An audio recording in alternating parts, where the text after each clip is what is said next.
Eu era membro da igreja presbiteriana lá na Uberlândia. Aí quando eu vim para cá, soube que aqui seria a Igreja do Nazareno, né? Eu morei aqui do lado, moro aqui do lado há muitos anos, e eles então fizeram uma congregação do lado de lá, da rua, na casa do senhor Walter. Aí, passado o tempo, o pastor Josué entrou em contato com meu marido e ficaram conversando e resolveram comprar esse terreno aqui. Então eu vi a construção da igreja desde o princípio, mas não frequentava aqui. Aí aí eu passei a frequentar aqui e ainda estava em obras. Eu tinha uma foto, mas a foto sumiu, não desapareceu, não consegui encontrar a foto que tem a minha presença lá na foto e meus filhos lá na foto e várias pessoas que eu tenho lembranças de todos eles por nome. Sei o nome praticamente de todas aquelas pessoas que estão naquela foto, principalmente o pastor Josué, a esposa dele, Dona Maria Luísa, e os filhos, que é o Paulo, o Luiz e a Maria Isabel. Passou o tempo, terminou a construção, aí sobraram as madeiras. Quando as madeiras sobraram, meu pai era vizinho aqui também do lado, meu pai morava da minha casa aqui do lado. Ele pegou os primeiros bancos da igreja, foi o meu pai que fez aqui para que a igreja começar a funcionar.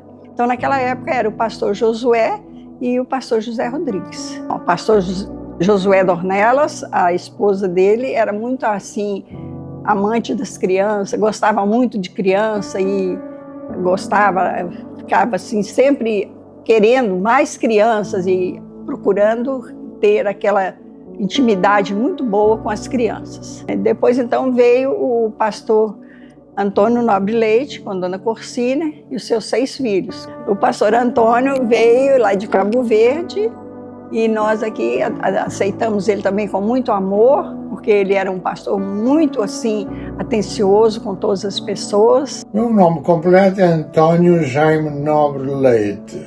E em que ano você chegou à Igreja do Nazareno de Caiçara? Em 1972. E você pode contar um pouco de como era a igreja quando você chegou? Primeiro, vinha de uma igreja a mais forte que tínhamos em Cabo Verde. Ou seja, a igreja da praia, na capital, com uma membresia já elevada e financeiramente, certamente a mais forte. Uma igreja estruturada por anos de serviço. A minha mulher era professora do Estado e estava em condições de dizer boas, muito boas, em Cabo Verde. Mas, dado um desafio, quando tinha de escolher entre vir para os Estados Unidos da América ou Brasil, optei por Brasil. Mas o que encontrei, naturalmente, era ainda uma igreja a dar os primeiros passos, uma congregação pequena e com recursos limitados. Mas foi um passo, não digo no escuro, mas uma aventura de fé, e quem dá o desenvolvimento é Deus. Assim, nos 3 anos e meio que permaneci em Caiçara, vimos uma diferença grande. Deus abençoou o trabalho a ponto de, quando quiseram transferir por conveniência de serviço para Indianápolis, em São Paulo, e repito, conveniência de serviço, porque não pedi transferência, as pessoas, não só da igreja, como pessoas amigas, preencheram uma carta, um abaixo assinado, com 217 assinaturas. Cópia que eu guardo, graças à gentileza do superintendente, que quis dar-me essa cópia e conservo até hoje. Fiz o melhor, fizemos o melhor, e é o que tenho a dizer daquele período de 3 anos e meio em Caiçara. Gente amiga e guardo as melhores lembranças, embora, como disse, fosse um tremendo desafio para quem vinha de uma igreja forte como a da cidade da Praia. O que mais te deixou saudade daquela época? As pessoas, a gente com quem convivi e as amizades que nós estabelecemos, a gentileza e não só lembranças de casos, vários casos extraordinários que aconteceram durante esse ministério em Caiçara. Depois, logo em seguida, veio o pastor Dilo com a família. O pastor Dilo veio os filhos, cada um no seu tempo. Eu sou a pastora Nádia Palhares, filha do pastor Dilo Palhares, que foi pastor desta igreja, e temos ótimas recordações, inclusive grande maioria dos nossos irmãos, né, passaram a parte da infância aqui, com meu irmão, o pastor Demétrio, e eu era muito novinha quando nós saímos daqui da igreja de Caiçara, e pelo que eu ouço falar, né, das memórias dos meus irmãos e do que eu vivi, o meu pai tinha um amor muito grande para essa igreja. Foi uma igreja que marcou muito a vida dele. E ele só saiu daqui da igreja de Caiçara porque ele foi convidado para se tornar superintendente distrital. Foi o momento em que ele convidou o pastor Fernando Sanogueira para assumir. Na época, o superintendente ele não poderia estar à frente de uma igreja local. E senão eu acredito que ele teria encerrado o ministério dele, né? Na verdade, eu tenho quase certeza que ele continuaria aqui na igreja de Caiçara, diante de tantas vivências, de tantas coisas que aconteceram. A lembrança, né, era de que não tinha muitos jovens aqui e novas pessoas começaram a chegar, a vir para a igreja. E o interessante é que vários desses jovens começaram a casar entre si. E a gente costumava brincar lá em casa que a igreja de Caiçara foi um verdadeiro celeiro ministerial, porque vários pastores saíram daqui, inúmeros pastores. E o meu pai tinha uma particularidade de ter uma voz muito imponente, de ser uma pessoa bem empoderada, se assim eu posso dizer, né, Dé? Uhum. E aquela voz grave, grossa. Meu nome é Demétrio Palhares. Eu sou pastor titular da Igreja Nazareno no bairro Bernardo Monteiro, em Contagem. E eu tive o privilégio de passar parte da minha infância aqui nessa igreja. E a gente sempre tem algumas coisas que marcam a memória da gente e que fica desde criança. Eu vim aqui, do que eu me recordo, nos meus 5, 6 anos de idade, como nós já temos falado aqui. E essa igreja aqui, ela é fruto do seu início como pioneira também a minha avó, a dona Geni, mãe do meu pai, o pastor Dilo. Ela ajudou também até na construção, na época, da igreja. E minha avó era uma evangelista, onde ela ia, ela ia pelos bairros, carregando as crianças, trazendo para a igreja, aqui e na nossa igreja na Barroca, né, na Amazonas. E o meu pai, ele iniciou o ministério dele, não foi aqui, o ministério dele foi em São Paulo, assim que ele formou um seminário em Campinas.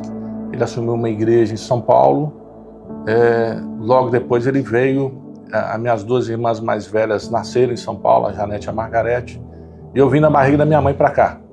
Então, eu sou mineiro. E a igreja do Caiçara era um desafio, porque o bairro em si, ele já tinha algumas casas, mas eu lembro que hoje mudou muito, mas era muito lote vago, principalmente na Belmiro Braga. Eu lembro que eu ia estudar, eu saí daqui ia estudar lá no final da Belmiro Braga, com o final da Pedro II ali, que chamam a Escola Eliseu Laborne Vale. Eu estudei ali, eles falaram o primário antigamente, da 1ª à 4ª série, eu estudei lá. Eu ia andando a pé, daqui até lá. Essa igreja, ela está no meu coração, porque eu vivi muitas coisas boas aqui, né? Eu me converti com 7 anos de idade. Eu lembro disso até hoje. E eu estava assistindo um programa do de um evangelista americano chamado Rex Humber. E era a antiga TV Tupi ainda. E ele fez a pregação, e ele fez um apelo ali na televisão. E eu assistindo, minha mãe virou e falando, né, minha mãe ali, falou: meu filho, você já aceitou Jesus?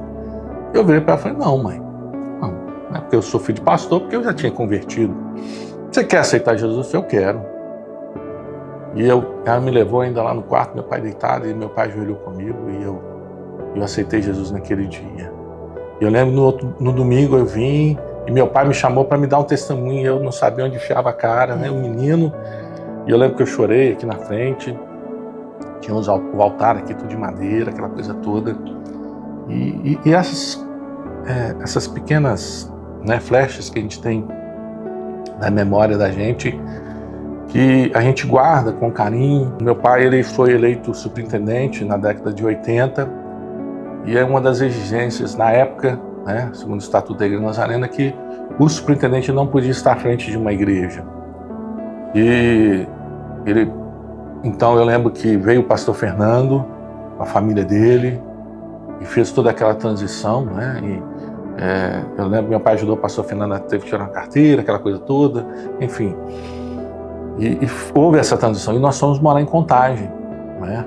Fomos morar em Contagem, uma casa que era da igreja do distrito, em que os americanos tinham comprado na década de 70, finalzinho da década de 60. E nós acompanhamos o nosso pai na questão da superintendência. Nós ficamos sem uma igreja fixa. Então, domingo a gente estava em uma, domingo a gente estava em outra, né? Sendo da igreja Nazareno. E eu lembro quando meu pai falou: hoje nós vamos no Caiçara, eu ficava mais alegre. Eu me recordo do quanto ele amava. E as pessoas curtiam. Eu falo que... E tá aqui... E todas as vezes que a gente entra nessa igreja, a certeza que a gente tem é que o legado, ele está sendo passado. É uma igreja que acolhe, que valoriza a família, que prega a verdade. Não que as outras igrejas do Nazareno, né, não façam isso. Mas em especial a igreja de Caiçara, ela marcou muito a vida da nossa família, de uma forma muito, muito, muito especial. E esse sentimento, por mais que eu fosse jovem demais, se perpetua, porque foi uma experiência familiar, né? E eu me recordo de que quando meu pai, ele sempre vinha aqui, né, Demétrio, para fazer pregações como superintendente, e eu me lembro que não tinha uma pregação dele que ele não fazia um apelo para as pessoas aceitarem a Cristo. E a Bíblia, ela fala: eu quero trazer à memória aquilo que me dá esperança. Né? Aquilo que o meu pai deixou como legado, como a igreja tem deixado como bagagem, como experiência, a gente traz a memória, porque isso nos ajuda no dia a dia, com experiência, com autoajuda. E a igreja, ela é assim, ela faz essa diferença. Mas o que mais marca a igreja hoje não é só o espaço físico, que eu disse aqui, de alguns detalhes, como era a igreja antigamente, mas as pessoas que são a igreja. Sim. Depois, então, veio o pastor Fernando, que foi o nosso pastor durante 35 anos. Quando o pastor Fernando chegou, a Tirsa tinha 6 anos, era pequenininha assim, com 2 trancinhas, era o xodó da igreja. Nós chegamos aqui no Brasil em 1972 para Campinas, e a última igreja que meu pai pastoreou em Campinas foi a Igreja Central de Campinas. De lá nós fomos transferidos para o Rio de Janeiro, do Rio para São Paulo, capital, Belo Horizonte. E desde então aqui nós ficamos e constituímos família aqui. Quando eu cheguei aqui, eu vim eu era adolescente, e aí deixei tantos colegas espalhados, né, em outras cidades, e já vim com aquele medo: será que eu vou fazer novas amizades? Quando eu cheguei aqui, meu Senhor já estava. Quando eu cheguei aqui, em Belo Horizonte, eu não senti muita falta lá de São Paulo, não, porque a primeira pessoa que eu vi aqui foi a Heredi, e eu tava com meu irmão na porta da igreja, eu falei assim, vou casar com essa menina aí. Quando eu cheguei aqui, eu fui muito bem acolhida pela igreja, e 4 anos depois a família Sanogueira veio para pastorear. Quando eu cheguei, era o pastor Dilo Palhares. E quando a família Sanogueira chegou, aí tudo mudou. Quando eu cheguei aqui, foi até o convite do Samuel para tocar num domingo, e ele nem imaginava que posteriormente seria meu sogro. E nós casei com a Fernanda, hoje temos o Davi, e minha história foi construída aqui na igreja Nazaré Caiçara. Eu cresci na igreja, né? A minha vida toda foi envolvida com a igreja. Eu nunca deixei de estar envolvida com a igreja. Então eu penso assim, se a gente não tem um compromisso com a igreja, a gente vai ter um compromisso com o quê? O que ele era marcante é porque ele tirava do dele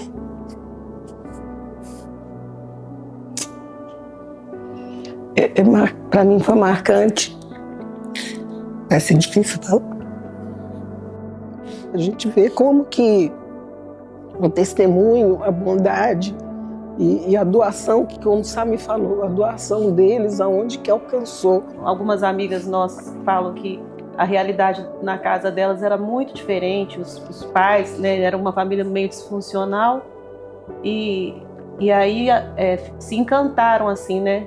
Foram acolhidas por eles e até hoje lembram de conselhos que eles deram, e depois de ouvir isso é que a dimensão de quem os dois, né, os meus pais foram, né, na vida de outras pessoas, ela vai se consolidando assim, porque parece que para mim era tudo muito natural, são meus pais, eu cresci ali, então todo mundo é assim, não é bem a verdade, né? O pastor Fernando e a mamá, né, papai e a mamá, foram pessoas extremamente presentes na vida da igreja. Eles realmente eram pastores de ovelhas. Entrega total, sem esperar receber nada das pessoas. Olá! Bom, gente, eu sou o Dene, então, que eu sou pastor aqui da igreja já há 6 anos, e estamos aqui no ministério, eu e minha esposa, nossos filhos, já há 6 anos celebrando, restaurando, recomeçando, muita coisa, dando continuidade ao trabalho que muitos pastores tiveram aqui antes de mim. Eu sou o 8º pastor da igreja. O chamado ministerial, ele é do pastor e é da família. O pastor não faz nada sozinho, né? E então, tanto é quando o pastor Robson liga, quando um superintendente liga, ele liga para o pastor, né? Então, mas a família precisa, de alguma maneira, se envolver nisso, porque senão não vai acontecer. Se houver a história fala que muitos foram à revelia da família e se deram muito mal mesmo. Então, embora a gente tenha essa cumplicidade do chamado, o chamado é muito pessoal, é muito específico, né, na minha vida. E aí a gente vai para a oração para que isso então se encaixe. Aí eu faço essa prova com Deus, porque para mim ia ser extremamente impossível isso acontecer. Que era a prova se fosse unanimidade na junta e unanimidade na assembleia local, que são os membros, então era de Deus. Eu fiz a mesma prova, mas nós não conversamos sobre isso. Isso. Aí então eu fiz essa prova, não comentei nada, ele também fez, não comentou nada, e ficamos aguardando. Então, assim, passaram uns dias, não sei quantos dias foram, e seguimos a vida com a igreja. E aí, quando, então, recebemos a ligação numa reunião de liderança em Caruaru, durante uma reunião de liderança em Caruaru, nós recebemos uma ligação do irmão Dalton dizendo que tinha saído, então, a decisão. E aí ficou aquela expectativa, né, da decisão da Assembleia junto com a junta. Aí ficou a expectativa dele falar. Né? Aí ele falou, foi unanimidade na junta e unanimidade na Assembleia. Do ano novo de 2020 para 2021, eu comecei a participar da mídia da igreja de forma assim, né, projeção, né, passar ali a letra, porque era uma coisa que eu já fazia em Caruaru. E se eu não me engano, foi naquele ano novo que a Fernanda chegou para mim e falou assim: olha, você vai entrar pro louvor. Você não tem muita escolha não, você vai entrar mesmo. E ali eu aceitei o convite, mas naquela virada de ano, estava lá atrás, passando a letra, e o meu pai direcionou a igreja a orar sobre um novo começo, sabe? Sobre essa questão do que a gente desejava para aquele ano. E aí, naquela oração, eu falei assim, porque os últimos 2 anos, né, de 2019 e 2020, foi muito conturbado para mim, né, nessa questão, adaptação de escola, né, só no primeiro ano eu mudei 3 vezes de escola, então foi bem, assim, conturbado. Graças a Deus eu encontrei amigas que realmente me fizeram amar Minas Gerais, né, amar o povo mineiro, mas eu ainda sentia muita dor pelo aquilo que eu tinha perdido, né, mas ali naquela oração de ano novo eu falei assim: Deus, eu não quero mais sentir essa dor, eu quero aprender a amar essa igreja que eu faço parte hoje, e porque eu sei que se o Senhor chamou os meus pais é por um propósito maior. Então eu também quero aprender a amar o propósito dos meus pais, a amar o chamado deles. E tudo isso para que Deus mostrasse que não é no nosso tempo, é no tempo dele, no propósito que ele tem. E eu sou tão grata à igreja, tão grata, porque eu moraria aqui na igreja o tempo todo. Quase faço isso, né? Uma coisa importante também são os nossos filhos nessa caminhada, porque eles estão com a gente, né, o tempo todo, né? Em muitos momentos eles estão envolvidos em muitas coisas, e isso é gratificante para nós, enquanto pais e pastores, porém não deixa de ser também um desafio, não é? Porque eles são pessoas comuns, como qualquer outro membro, mas é muito bom vê-los desenvolvendo na igreja. Por isso que é importante estar na igreja, né, com os filhos. É importante, nós nunca impusemos nada para eles, vocês precisam ir, vocês são obrigados a ir, mas eles vêm por amor mesmo ao Senhor, amor à obra de Deus. Então todos eles hoje estão envolvidos de alguma forma na igreja. Até a Annalise, que é pequenininha, que nasceu aqui em Minas Gerais, né, nesse tempo desse ministério. Eu gosto de falar sobre isso porque nós tivemos um filho em cada estado, né, que nós passamos. Eu não saberia fazer outra coisa a não ser pastorear, né? Eu sinto esse chamado, né? Eu sinto que Deus me chamou para isso, nos chamou para isso, enquanto família também, e a igreja é muito importante na nossa vida, né? Ela tem um papel muito especial, ela desenvolve muitas coisas no nosso caráter, na nossa forma de agir, de pensar. Então a igreja, ser igreja, estar na igreja, para nós sempre foi um privilégio, uma alegria, e eu não tenho o ministério como um peso, eu tenho como um privilégio. Nossa igreja está completando 60 anos.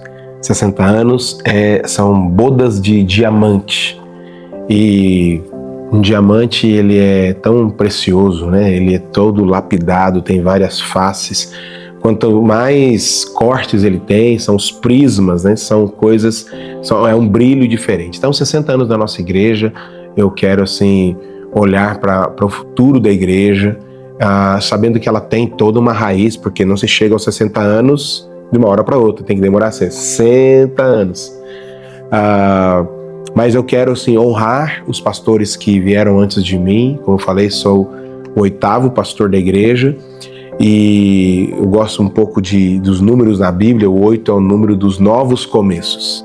Então é um tempo de um novo começo para a igreja, e nesse 60º ano da nossa igreja, que seja um tempo, assim, de muita bênção, muito crescimento, de olhar para os marcos, né, que a palavra de Deus fala que nós não devemos remover os marcos que colocaram nossos pais. Então a igreja não nasceu comigo, eu não fiz o que está aqui, nem em povo, nem em estrutura. Então outras pessoas vieram antes de mim, e isso precisa ser honrado. E eu quero aqui valorizar, honrar cada pastor. Não vou falar os nomes porque eu vou me esquecer de algum, mas cada pastor que passou, e talvez mencionando apenas o nome do pastor Fernando, porque foi o que me antecedeu, e louvado seja Deus por cada um que a seu tempo fez a obra do Senhor da sua maneira, com as ferramentas que tinha no seu tempo, com a visão que tinha no seu tempo. Hoje é um novo tempo. Hoje são novas ferramentas, hoje tem tecnologia, hoje tem tanta coisa à nossa mão que a gente precisa realmente aproveitar e fazer o melhor que nós podemos. E eu quero aqui dar a minha vida, continuar dizendo sim para Jesus, dando a minha vida pela obra do Senhor, pelas pessoas por quem Jesus morreu, para que cada um possa crescer, ser consolidado, dizer sim para Jesus, seguir o Evangelho, porque esse é o alvo da nossa vida e do nosso ministério. E não se esqueça, diga sim para Jesus.